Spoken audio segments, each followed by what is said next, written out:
I've made every nutritional mistake possible and it almost ruined all my progress. And here's what I learned the hard way, and I would give my left bollock to know this information when I first started my fitness journey. Yes guys, if you're new here, I'm James and I'm an online coach and I've been in the fitness industry for well over 8 years. So I do know a thing or two about this old fitness game. I may not be the biggest, but I've got some great experience within the industry. Getting yourself in shape and coaching other people is a whole different ball game.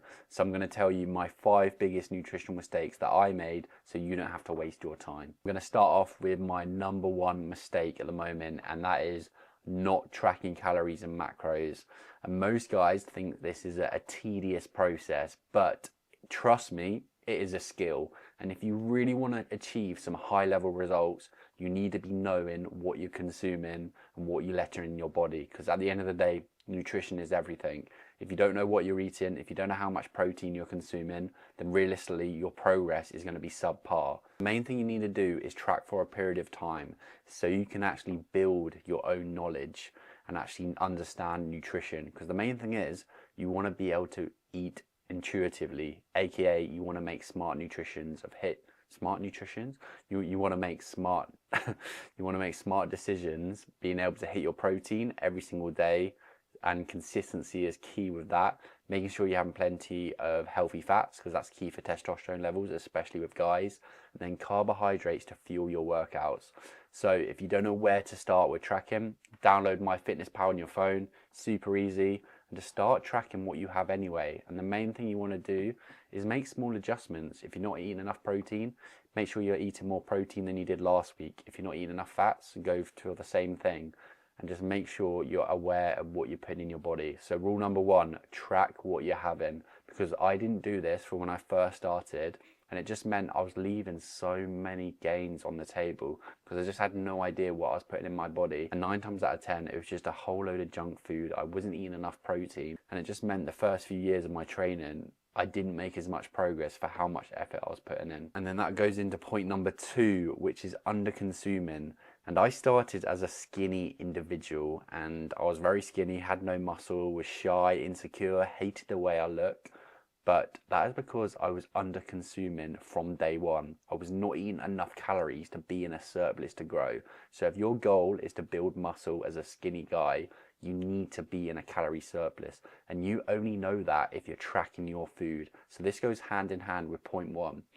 Tracking your food and knowing what you're eating and making sure you're not under consuming from that. Because if you're under fueling, under consuming, then you're not going to grow and you're going to be stuck in this limbo period, which nobody wants. You don't want to be spinning your wheels in the gym. So make sure you're tracking your food and make sure you're not under fueling and under consuming. Number 3, have not focusing on food quality. So this is a big one because you see on social media, calories in, calories out. Yes, that's right. But if you're not focused on wholesome food sources and just eat a fuckload of McDonald's and shit food, you're going to feel like shit. You're going to have shit skin. It's going to affect your sleep. It's going to affect your stress levels. It's going to affect your mood. It affects everything. So you want to make sure predominantly, I'd say at least 85–90% of your diet is from wholesome food sources and real food. Predominantly, a lot of what I eat is wholesome food sources, and it's something you would see either in the ground or it's come from an animal. Because so many people eat shit nowadays. And I know when I first started as well, I literally used to go to the bakery every single day at uni. I did a fat, dirty bulk and I looked awful. I felt awful. I don't even know how, like, none of my mates told me I looked like fat because I had such a big moon face. High quality food is going to make you feel better. You're going to gain more muscle. And overall, for the health benefits, it is key. If you're consuming 90% of junk food, you're going to feel like shit, and it's going to affect your testosterone levels. It's going to affect everything. You're going to have shit skin, greasy hair, and trust me boys, it's just not a vibe. There's no point doing some extreme dirty bulk on terrible food. Don't get me wrong, you can have the flexibility to make sure you can consume these ultra processed foods within moderation, but some people's moderation are a lot more higher than others. So I would say, like, have the flexibility, have the meals out, have the date nights, have the burger with your friend, but day in, day out, make sure you're consuming from real food sources and wholesome food sources. That leads us into point 4, and that is not focusing on calories, because calories in, calories out, that's great for fat loss, great for gaining size and weight. You want to make sure your calories are made up of sufficient protein to build muscle, which is around 1.6 to 2.2 grams per kg of body weight. So times your body weight times between that range, and then that will work out your protein. And then you want to be making sure you're having sufficient fats, and I would give you a number for this, but I'd say they are person dependent, and for most guys they're around 50 to 60 grams, but you want to make sure you work them out properly yourself depending on your situation. So I don't want to give you just a set number. And then the rest of your macros should be made up by carbohydrates, and then these will be placed to fuel yourself for all your sessions. So it's key that you get your macros set up correctly, then these make up your calories, rather than just focusing on anything, because you're not going to make as much progress as you should be. And then lastly, we got point 5, which is not fueling yourself for performance. And this is crucial, because depending on your sport or your training sessions, even if you're just a lifestyle person, you need to be making sure you're fueling yourself for your gym sessions, because you need to treat yourself like an athlete. If you're a high performance athlete, how are you going to fuel yourself?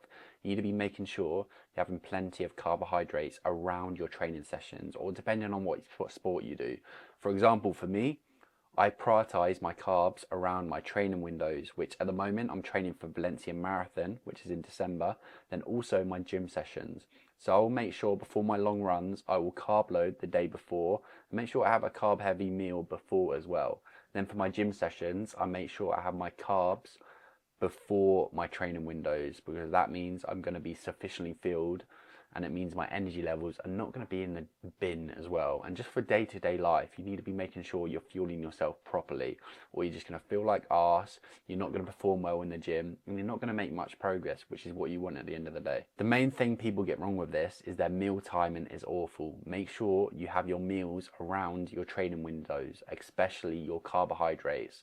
So this works for whether you're a runner, swimmer, whatever your sport is, or even if you're just a lifestyle person. Make sure you fuel yourself for performance and have your carb heavy meals around your training windows. That wraps up the 5 biggest mistakes I made when I first started with nutrition, so you don't have to make the same mistake that I did basically. So if you like this video, I recommend you watch this one, and I will see you in the next one. In a bit, people.